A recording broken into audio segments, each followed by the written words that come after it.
The next session is called Dead Exes and Dark Secrets, a session on psychological thrillers, betrayal, intimacy, and suspense. Please welcome Leodora Darlington, the author of The Exes, who has come all the way from UK just for us. She is in conversation with journalist and author of The Beast Within, Rudraneil Sengupta, once again on stage. Please give them a big round of applause.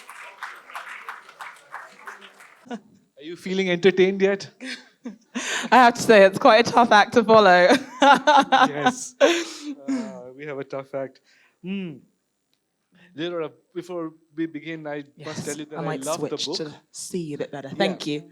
It was so immersive and propulsive, and in the best kind of the thing I really like about books, which is when a book kind of makes me question my own morality or my moral certainties. I love that when that happens, and your book had so much, gave me so much to think about. Do you have partners that you might wish weren't around Yeah, I anymore? know. It's really funny because a friend of mine I was speaking to right now, who had no context about your book or that we were going to speak to each other on stage, was telling me how much she wanted to murder her exes. Really? See, relatable. And she was asking me, what would your preferred method be? And then she was telling me all kinds of gory things Oh, about wow. how she would want to do it. Like what? It might go into my next book. Uh, Burn someone alive, for Burn. example. Okay. All right. Yeah. This ex was really bad. So, but I don't want to talk about the book because I feel like inadvertently I'll give away spoilers. So, can I ask you to take our lovely audience a little, tell them a little bit about your book? Right. Let's see if I manage to do this without spoilers. Well, in the Exes, the story opens with Natalie, who is sat, she's crying, she's holding a knife, and her husband is sobbing in the room next door, and she's terrified that she's going to use a knife to murder him. Usually, if you want to murder someone, you don't want to murder someone, you just don't do it. So the story then looks back at her previous relationships, both romantic, but also with her family, with her sister, with her parents, to figure out why she's so convinced that she's even capable of murder in the first place. So it's really about, how she's become this person and whether her and her husband can even survive their marriage. Yeah. Natalie spends a lot of time being very tortured about what she thinks she may be. My Yeah. friend was delighted at the prospect of murdering her exes. But We might have to put your friend on a watch list. I know. Um, uh, as of because you're a first-time author, Yes. why did you want to write a book, and how did you pick this genre? Well, genre-wise, I've been publishing crime thrillers for the best part of a decade. It's kind of what I love. I mean, we're all here because we love thrillers. I think there's a catharsis in crime, right? You get to watch all those terrifying things that you're worried about will happen to you, happen to someone else, and go, phew, I'm glad it's not me. So I think crime's a really great vehicle for, exploring all those things that we're terrified about in our day-to-day lives without actually having to experience it. So that's it for the crime and for the thrillers. As for why I wrote the book, I don't know, Natalie's story was kind of niggling at me. I have to confess, I do love romance as well as crime. I'm a big fan of things like Some Right Turn Pretty, all of those Netflix shows off campus. I don't know if anyone's watched it. It's a bit spicy, but it's a lot of fun. But it's simultaneously quite difficult to enjoy this kind of fiction media and not also recognize ways in which relationships can be a really dangerous place for either sexes, but also for women in particular. So that was the beginning of the seed of the idea for the Exes, right? It's okay, say we've got a couple that looks happy on the outside. What if there's this power disparity that exists in the relationship? What happens if one of them or both of them realize that power disparity exists and that the other person is willing to abuse it? What does that do to a person? How far can it push them? So, it went out from there. I mean, it's in a way, it's like a romance novel through a dark mirror. Yeah, romance gone wrong. Romance gone wrong. It's interesting that what I enjoyed the most about the novel is the kind of the psychological interplay between the characters, the kind of insights into relationships as being very slippery places, people kind of tiptoeing around each other's triggers and landmines and half truths and all these things, and the growing kind of resentments and distrust that builds up. And it's something that happens, I suppose, almost universally in all relationships. At For least that's sure. what I feel. It's like, um, what was it like writing about this for you?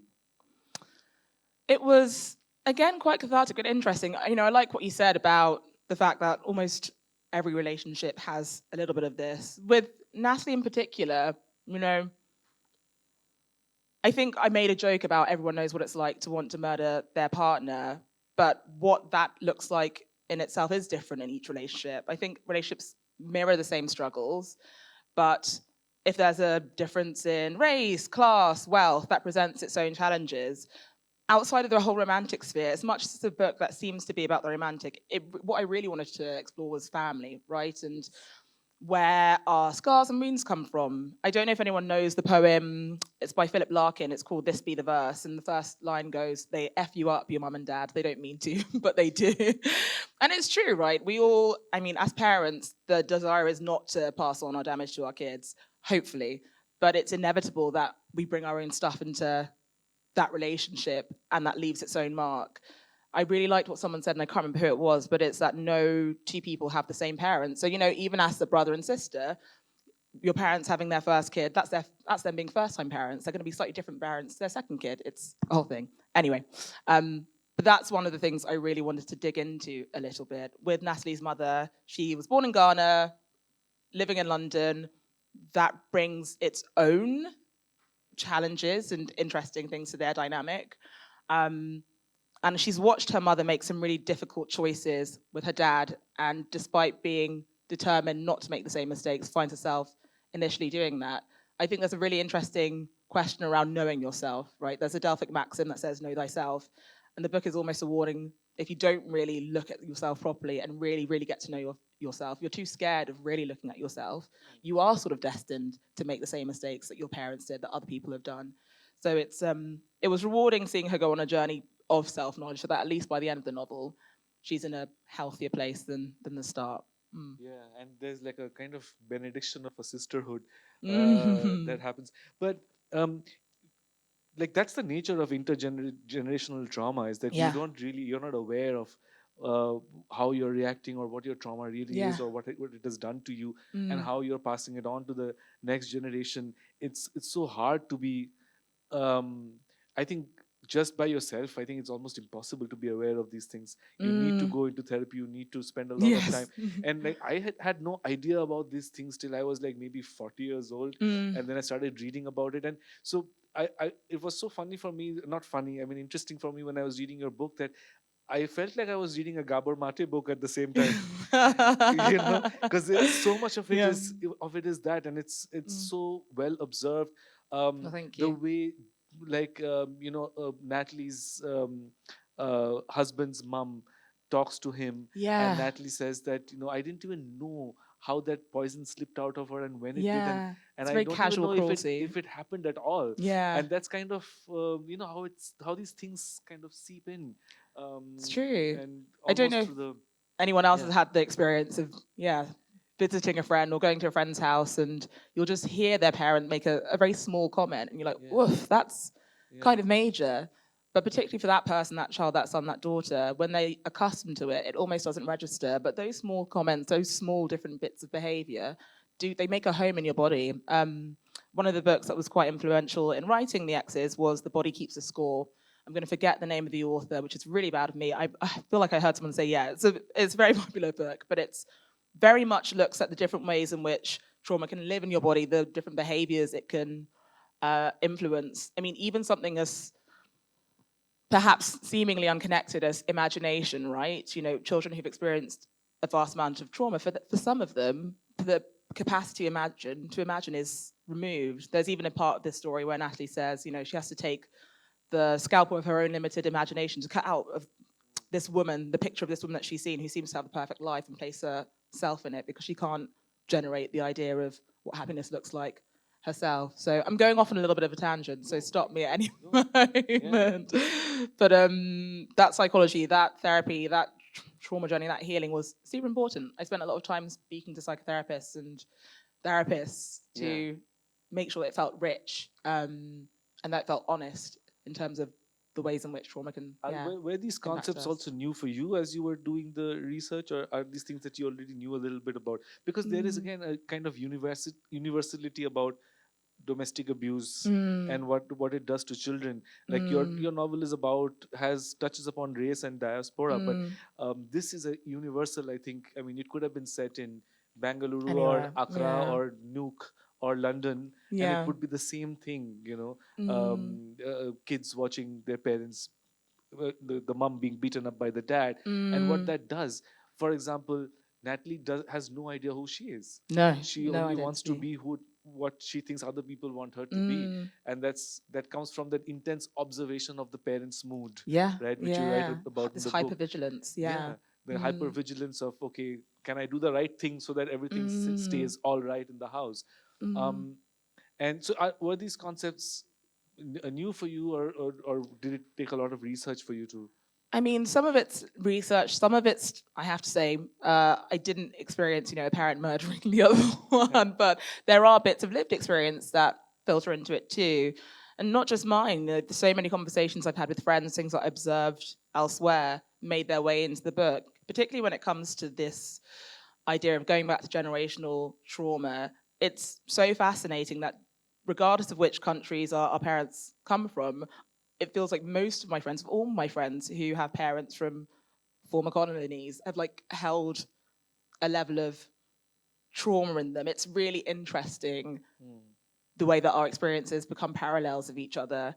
And I do wonder how much, well, I was sitting and mulling on how much violence kind of just that violence makes its way down from generation to generation. How much is that raised voice, that cutting word, that explosive anger a reflection on a violence that your great great great great great great grandparent has experienced, and it's just made its way down the line.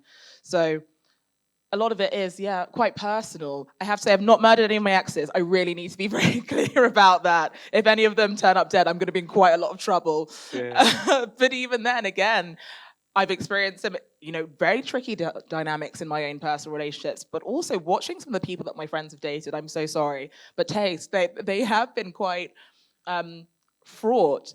So again, that's why I was so interested in looking at why we make the choices that we do. So much of it is we've seen a certain damage or trauma happen elsewhere. We're accustomed to it. And even though at a cognitive level we know that it's bad for us, there's a part of us, that child part, that 3-year-old child part, that recognize it as familiar and therefore as comfort, right? Yes. If you grew up around violence, if you grew up around explosive anger, although your system doesn't enjoy it, it's familiar. It's familiar. Yeah, and then you seek it out again. So yeah, we do see a lot of that happening in this story. Yeah.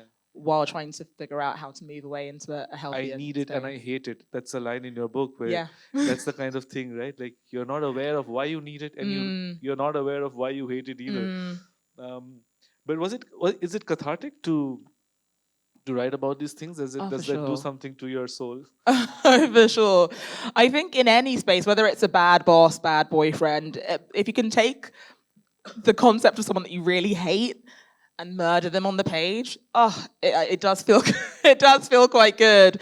Particularly, again, some of those exes, whether mine or my friends, that I think deserve much worse face than they've had in real life. It's quite satisfying getting them to experience their just desserts on the page. Yeah, but again, I think that's why crime is so fun, right? And I think that's why also, maybe I'm a bit biased, but crime and thriller writers tend to be a little bit kinder. I think they get all their dark stuff out. I mean, I think so too. You can speak from experience.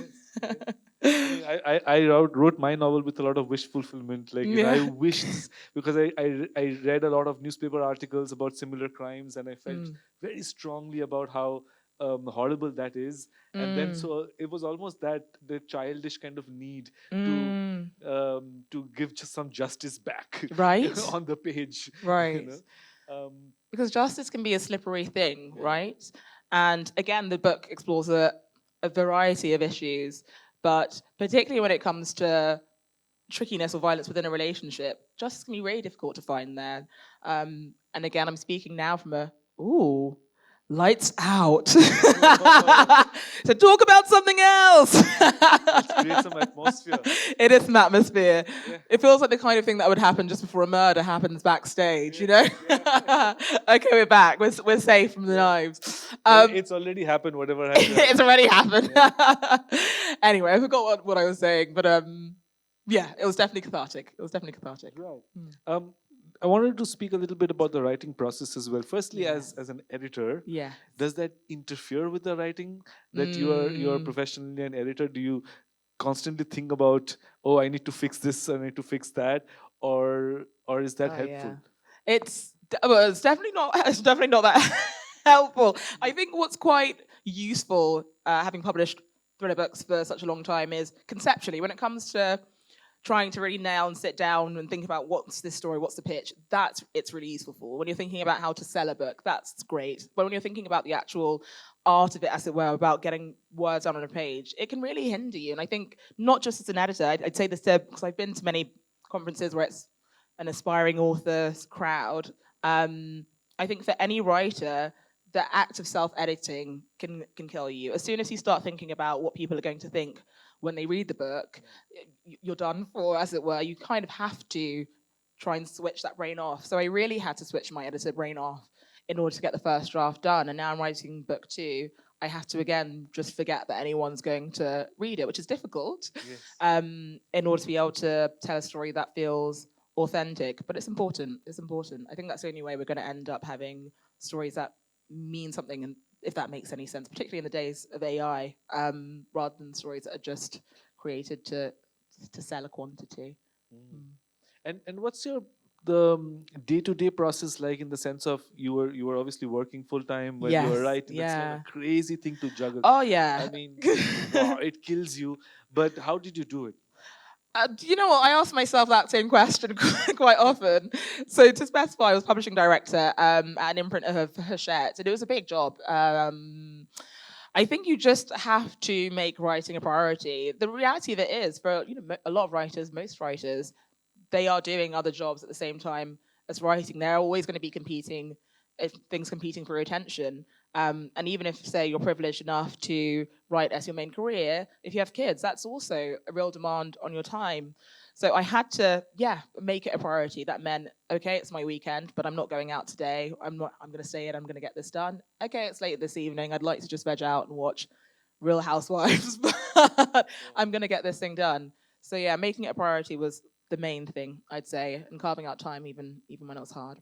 And are you somebody who plots very meticulously before you write, or is that more free flowing, or is it a mix of two? What's it like for you? Do you know what? It's fascinating. The camp writing world is very much divided in these two camps: the plotters or the pantsers. And having had authors who do both, I know that both options are valid.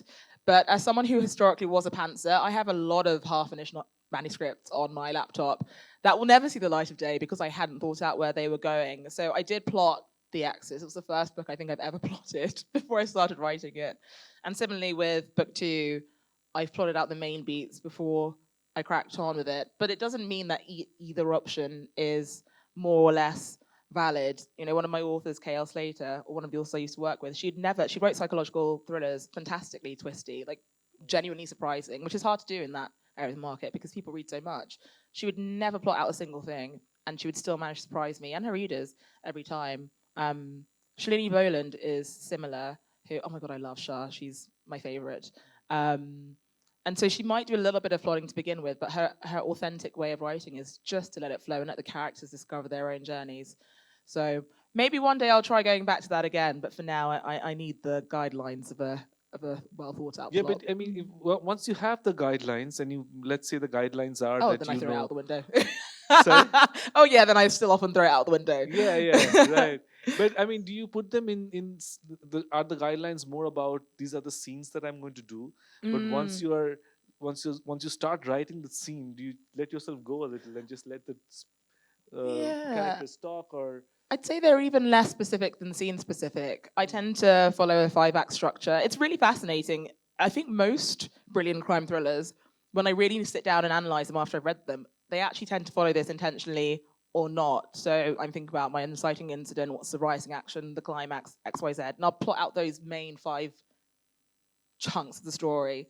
Beyond that, then I let myself flow a little bit. I think about what rough word count. This is so dry and nerdy, but I love to be nerdy about things. Yeah, yeah. And then I'll take it from there. So I know by 5% I want my inciting incident to have happened. By 20% my first twist. By this X Y Z. But then, like I say, often you'll get the first draft done, and then in the revising, you'll throw some of the rules out the window. I think the best art, and I would say, not saying that my work is high art, but just generally the best art, music, film, TV, books, is the art that knows the rules and then chooses intentionally which ones to break. I think that's very important. So I break a lot of the rules that I set my authors in the X's, but also my authors would choose which rules they want to throw out the window, and that's what makes things feel like special and unique but intentional. I think when you haven't, when you don't know what the rules are, and you're writing from a place of, you've never read a thriller and you're just writing from a place of ignorance, you can tell. You can tell when someone's just chancing it versus when someone knows their stuff and is choosing to go a different route. Yeah. Since this is the age of streaming and OTT and all of that, Yes. does that affect how you look at writing? When you're writing a book, do you think there's an influence of watching episodic things on TV? Does that seep into it?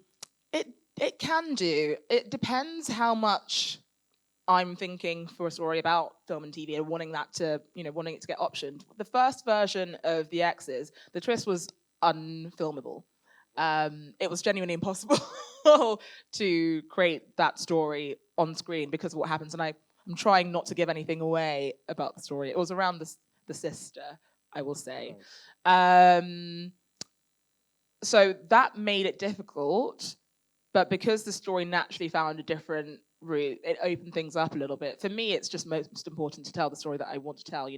These two sisters, their journey, their self-discovery, their path towards healing and choosing happiness was the main thing, and the rest was incidental. For some of my authors who write for screen, quite a few of my authors were screenwriters in the first instance. From the very first, it's got to work for TV, it's got to work for film, and that works for them. It's just different folks with different strokes. Yeah. How do you choose or create your characters? I mean, of course, Natalie and her sister are also from Ghana, like you, so Yeah. there's a little bit of you in them. Yeah. But what about the other characters? Are they drawn from your life around you, your friends? Oh, for sure, Yeah. for sure. Again, it's nice to try and get a little bit of justice or revenge on certain characters you might meet in real life. I wouldn't say any of the exes are one ex in particular, and actually I wouldn't say any character is one specific person from my life, but they're all amalgamations of different people, from James to the parents to, even casual colleagues, right? We all have fascinating interactions at work. Some interactions that make us really laugh, some interactions that make us furious, and finding ways to thread that in was quite fun. It does mean that quite a few of my friends have read it and they're like, this bit. I'm like, yeah, it's not you. Even down to Natalie's job. Originally, she was working in publishing as an editorial assistant, and there are a lot of books. There are a lot of books that have publishing people in as protagonists, because there are a lot of publishers who try their hand at writing as well. So my publishers were like, maybe not another person in publishing. So I ended up making her the head of HR in a very small company where there wasn't really a HR, and she was the office manager. And my best friend was like, I recognize those dodgy HR practices, and I recognize that I was in charge of them. But it's fun. It's fun to try and make it feel, well, maybe fun is the wrong word. I think it's important that ultimately the story feels authentic, and people do say, write as you know, it's a shorthand often, but it means that people, whether they know me or not, they pick it up and it resonates because it feels real, and for me that was important. You have a gift also for building tension through Thank your you. writing. I really enjoyed that. I mean, even like things that start off innocuously enough, like when Natalie kisses her latest love interest for the first time. Yeah. And there's that little something happens, which I don't want to talk about, give away, but Yeah. something happens that's an ominous kind of thing. Yes. How do you approach this, the art of like writing in tension in the novel? Great question. I mean, what I always used to tell my authors is that every chapter should have, and it's not, what's the word I'm looking for? Not frivolous, not for the sake of it, but you should know what the stakes are in each chapter. What does each character want? What do they need? How do those things differ? and then what's stopping them from getting what they want and what they need. If you've got the answer to that, it doesn't have to be life or death, then automatically, immediately, there's going to be tension there. And then if you can add like an EastEnders ending, as I call it, to the end of a chapter, that's more of a gimmick. But it's just a way of, oh gosh, how am I going to articulate this? So I don't know if anyone's watched EastEnders, but at the end of each episode, it goes doof, doof, doof, doof, doof, doof, doof, doof, and it leaves you on a bit of a cliffhanger. I think cliffhangers themselves can be overwrought and a bit cheesy if not done right, but it's still thinking, okay, at the end of this chapter, what is it that we're going to want to feel compelled to know in the next? It doesn't, again, have to be this big explosion or on the nose, but there should be some kind of question mark left hanging, or some sense of foreboding, or even if it's just a sentence, some foreshadowing that tells you that there's something more to come that's of interest. So yeah, they're small devices, but useful. I think probably more useful to me is that stakes piece, and that's what I'd always be looking for in my author's work. If it didn't feel tense, if it felt like the chapters were aimless, it's okay. So where's the conflict? What's missing here? What do they want? What do they need? What's stopping them? Germ of a conflict that you need to latch onto. Yeah, Um, no conflicts, no drama. yeah. The other thing that stood out for me is the sense of loneliness, and the thing that that you can never really know what's happening in a person's inner life Yeah, by watching what yeah. they're doing outside. And so much of your book has these settings where there are social gatherings or parties or things that are happening which is full of life, and there's at least one person who's in a very lonely, very alone space and place. And was that again? Obviously, it was must have been an intentional thing for you to do. Um, um, and but I want to know what it was like for you to write those scenes. Some these scenes were sort of inspired by something I've noticed, which is, pain is something that is universal. It unites us all, but it's also dramatically isolating, right? I think, again, everyone knows what it's like to be heartbroken or experience grief or loss, but it's very easy to retreat in pain. I think sometimes, depending on where that pain comes from, there can be this shame that's attached to it. And that's certainly something that a lot of the characters in this book, are dealing with. Even within the last, I'm trying to not reveal too much about my own friends' lives, but, I've had conversations with people where they're profoundly suffering in their marriage or with a loss, but there's a shame in speaking about it, so they become much more withdrawn. So that's something I definitely wanted to explore more. I mean, even in my own grief, I lost my mum when I was young. I know what that feels like. And looking at Natalie and the other characters who've lost so much, yeah, I wanted to bring that to the page, but also to remind people that ultimately, by the end of it, it is useful to open up. It is useful to share. You will gain something from it, even if it's just lightening your burden, but also just standing in your own truth and integrity. It's usually to the benefit and not to the loss. But I also like how Natalie really cannot trust anyone. No. Really can't. And it's like, I remember that saying that just because you're paranoid doesn't mean that they're not out to get you. That's so true for her Yeah. life. Yeah.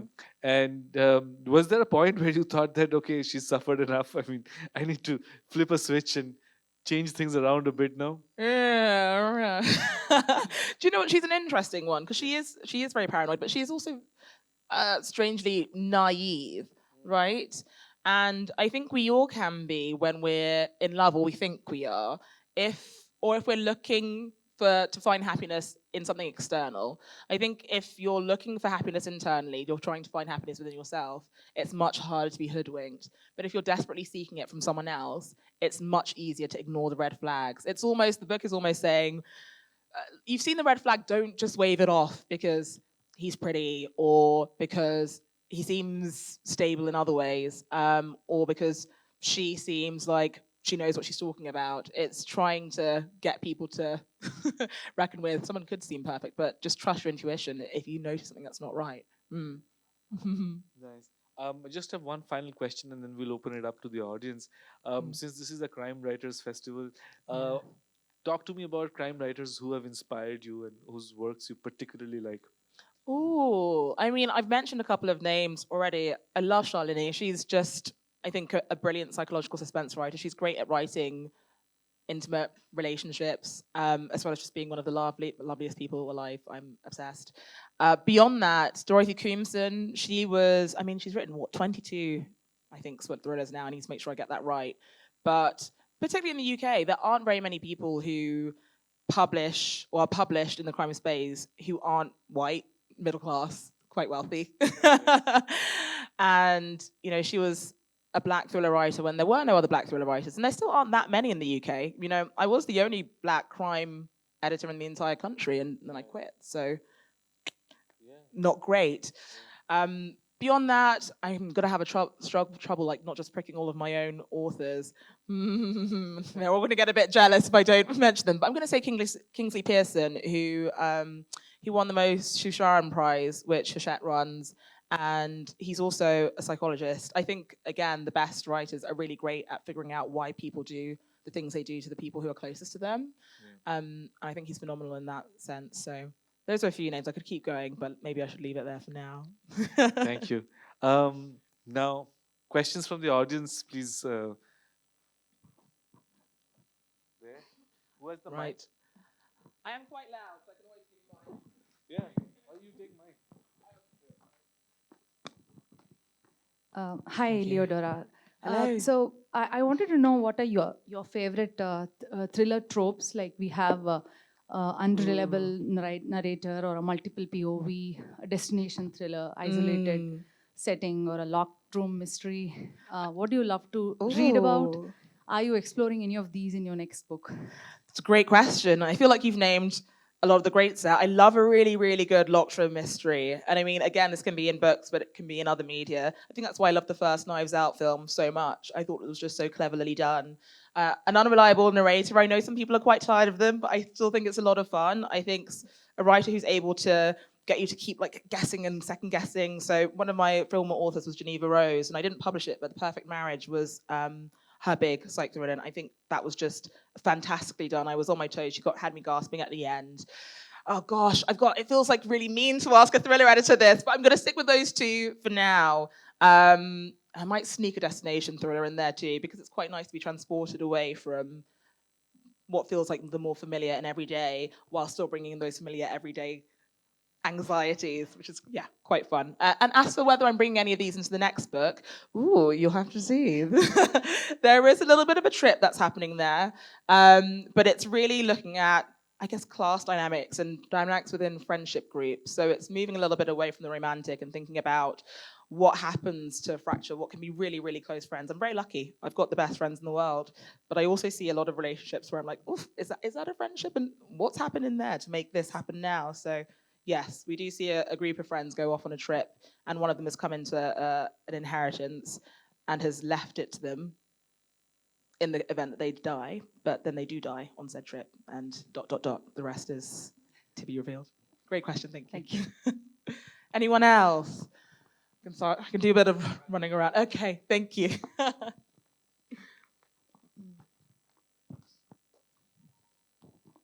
Yeah, hi, Leodora. That was Hello. fantastic. I just want to know, you've been a crime editor like for much longer than you've been a crime writer. Yes. So yeah. what did you learn from the books or the authors that you edited that that you learned not to do, like that you were like, okay, these are the pitfalls that I should avoid. Do you know what? I've been very lucky in that the authors I worked with were genuinely exceptional. But what I've definitely noticed in general from, let's say, the submissions that I've read, and also how other books have been received, is don't kill the dog. Number one. Honestly, if you want a straight path to a bunch of 1-star reviews, hurt an animal. So that one I've steered very far away from. But beyond that, more seriously, I think readers want to be able to understand the protagonist, even if they don't understand what they do. So I think Dexter, the serial killer, is a great example, right? We're still rooting for him, even though he's out here murdering a bunch of people. And Natalie, in this book, she's okay, spoilers. She might be murdering a bunch of people, but it's still very important for the reader to kind of empathize or at least understand why she might be. Otherwise, there's no connection. There's no way to keep on with the story if you don't feel like you can get on board with who the protagonist is. So that's another big one. It's a great question. Hi. Hello. Um, I find it really interesting that we talked a little bit about, how some of your characters are inspired by some of these people that you know on a day-to-day Mm. basis. But imagine if you had to write a character that you had absolutely no lived experience of, and what would be the process of moving from, like point A to B, because you absolutely don't know the life of that character, but you want to build a life around it. It's a good question. If I'm being radically honest, I probably wouldn't write a character that I couldn't find any overlap in terms of lived experience because it feels like that's then not my story to tell. I think, of course, it's impossible to, well, it's not impossible, it's limiting to not write somewhat people who are different to you. So that still is going to happen. And if you are doing that, I think research is important. The same way a lot of my authors, if they're writing a police procedural, actually might speak to a police detective or do some investigation. I'm pointing to you because you've got some experience of this yourself. I actually might just give you a chance to talk a bit about that before I wax on. Okay. Firstly, I agree that I would not write about somebody I have absolutely no lived experience of. And let's say that I had to really take an imaginative leap for a character. I would then try and find things in people I know that I think will fit that character, and then think about it like that. Just straight, just from my imagination, I would not do it. And I would do a lot of research then, or if I really need, like she said, that in a police procedural, I had to spend time with the cops to understand just simple things like how they talk to each other using these abbreviations that nobody else uses outside a police station. It's important to know that rhythm, that those speech patterns, to create an authentic kind of feel. Yeah, I found it fascinating, hearing about the sort of deep investigation that you've done. But just to build on that, I think it's yes, you go out and you do as much research and get some personal experience if you can, but then also where you can't, you get someone who has that to read the story, right? As an editor, quite often I'd get someone to do an authenticity read on a book, and if I was going to write a significant character who had a significantly different lived experience to me, then I'd get someone else to read it. I got a therapist to read this book because there's so much therapy in it. I know that sometimes authors can get a little bit, what's the word I'm looking for?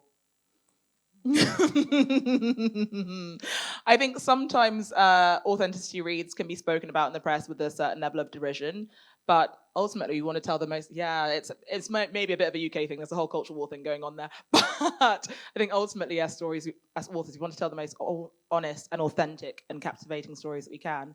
So doing that due diligence, whether it's the research yourself or getting someone else to read it and give you feedback that you take in, that's super important. It's a great question. That's great. Thank you.